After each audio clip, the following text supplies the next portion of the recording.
ಹಕ್ಕು ಕಾಯ್ದೆಗೆ ಸಂಬಂಧಿಸಿದಂತೆ ಗಂಭೀರ ಆರೋಪ ಕೇಳಿಬಂದಿದೆ.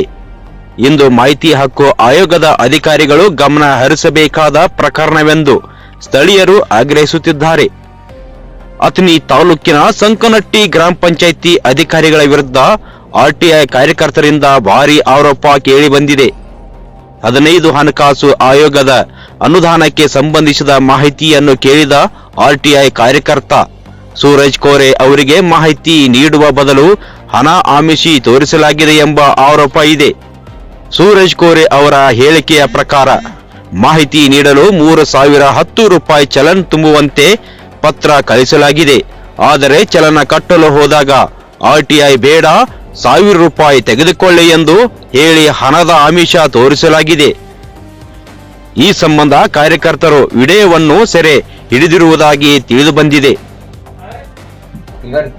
ಏನೈತ್ರಿ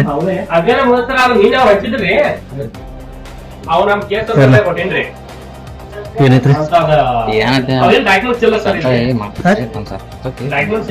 ನಾವ್ 1,000 ರೂಪಾಯಿ ಮಾರು ಮಿಶ್ರ ಚಲನ ನಡ್ಕ ನಾ ಯಾನ ರೊಕ್ಕ ಸಲ ಬಂದಿಲ್ರಿ ಅಂದ್ರೆ ರೊಕ್ಕ ಸಲ ಬಂದಿಲ್ಲ ಇಲ್ಲ ಅವ್ರ ಸರ್ ಅವ್ರಿಗೆ ಭೇಟಿ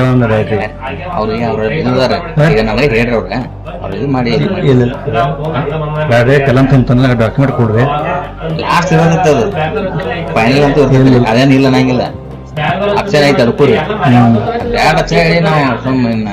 ಮಾಹಿತಿ ಹಕ್ಕು ಕಾಯ್ದೆಯಡಿ ಮಾಹಿತಿ ಕೇಳಿದವರಿಗೆ ಈ ರೀತಿ ಪ್ರಲೋಭನೆ ನೀಡುವುದು ಕಾನೂನು ಬಾಹಿರ ಎಂದು ಕಾರ್ಯಕರ್ತರು ಆರೋಪಿಸಿದ್ದಾರೆ.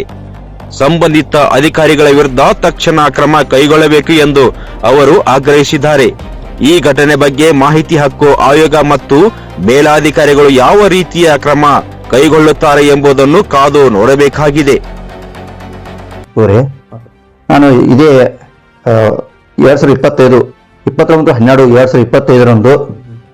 ಗ್ರಾಮ ಪಂಚಾಯತಿ ಅಥಣಿ ಗ್ರಾಮೀಣ ಸಂಕೋಟಿಯಲ್ಲಿ ಮಾಹಿತಿ ಹಕ್ಕದಲ್ಲಿ ಒಂದು ಮಾಹಿತಿ ಕೇಳಿದ್ದೆ. ಅದರಲ್ಲಿ ಮಾಹಿತಿಯಾಗಿ ನಾನು ಇವತ್ತು 28/1/2021 ಒಂದು ಲೆಟರ್ ಬರ್ತೇವೆ ಮನೆಗೆ. ನಾನು ಅದೇ ಆ ಲೆಟರ್ ತೆಗೆದುಕೊಂಡು ಆ ಗ್ರಾಮ ಪಂಚಾಯತಿಗೆ ಹೋಗಿ ಅಲ್ಲಿನ ಸೆಕ್ರೆಟರಿ ಭೇಟಿಯಾಗಿ ಆ ಚಲನ್ ನಂಗೆ ಪಾವತಿ ಕೊಡಿ, ನಾನು ಅಮೌಂಟ್ ತುಂಬ ಇದ್ದೀನಿ, ಇವತ್ತು ದಾಖಲಾತಿ ನಂಗೆ ಪೂರೈಸಿತ್ತಂದ್ರೆ ಅದೇ ರೀತಿ ಅವ್ರಂತಾರೆ PDO ಸರ್ ಅವ್ರ ಹೇಳಿದ್ದಾರೆ ಏನಾದ್ರೂ ತಗೋರಿ 1,000 ರೂಪಾಯಿ ತಗೋರಿ, 1,000 ರೂಪಾಯಿ ತಗೊಂಡು ಮುಗಿಸ್ಬಿಡ್ರಿ, ಸುಮ್ಮನೆ ಇದೆಲ್ಲ ಮಾಡಬೇಡಿ. ನಮಗೊಂದು ಹಣದ ಆಮಿಷ ತೋರಿಸಿದ್ರೆ ನಾನು ಹಣದ ಆಮಿಷಕ್ಕೆಲ್ಲ ಇವೊಂದು ಭ್ರಷ್ಟಾಚಾರ ಆಗಿದೆ ಆ ಗ್ರಾಮ ಪಂಚಾಯತಿಯಲ್ಲಿ. ಅವರೇ ಕೊಟ್ಟಂತ 3,010 ರೂಪಾಯಿ ಅಮೌಂಟ್ ಇಲ್ಲಿ ತೋರಿಸ್ತಾ ಇದೆ. ಅದು ನಾವು ಚಲನ್ ತುಂಬ ಹೋದ್ರೆ ಇವರು 1,000 ರೂಪಾಯಿ ಕೊಡ್ತೀವಿ ನಿಮಗೆ, ಇದೇನ್ ಮಾಡಬೇಡಿ. ಸಂಕನಟ್ಟಿ ಪಂಚಾಯತಿಯಲ್ಲಿ ಅವರು ಯಾರೋ ಕರಂಡಿ ಅಂತ ಸೆಕ್ರೆಟರಿ ಇದ್ದಾರೆ, ಅವರು ಹೇಳ್ತಿದ್ದಾರೆ ಈಗ ನನಗೆ ದಾಖಲಾತಿ ಎಲ್ಲ ಪೂರೈಸಬೇಕು, ನನಗೆ ನಾನು ಚಲನ್ ತುಂಬಲಿಕ್ಕೆ ತಯಾರಿದ್ದೇನೆ ಹೀಗಾಗಿ. ಆದ್ರೆ ದಾಖಲಾತಿಗಳು ಚಲನ್ ನಮಗೆ ಕೊಡ್ತಾ ಇಲ್ಲ ಅವರಿನ್ನು. ನಾನು ಇವತ್ತು ಬರೋಬ್ಬರಿ 7 ಗಂಟೆ ತನಕ ವೇಟ್ ಮಾಡಿದ್ದೇನೆ ಅಲ್ಲಿ, ಆದ್ರೆ ನಮಗೆ ದಾಖಲಾತಿಗೂ ಕೊಡ್ತಾ ಇಲ್ಲ ಇವರು.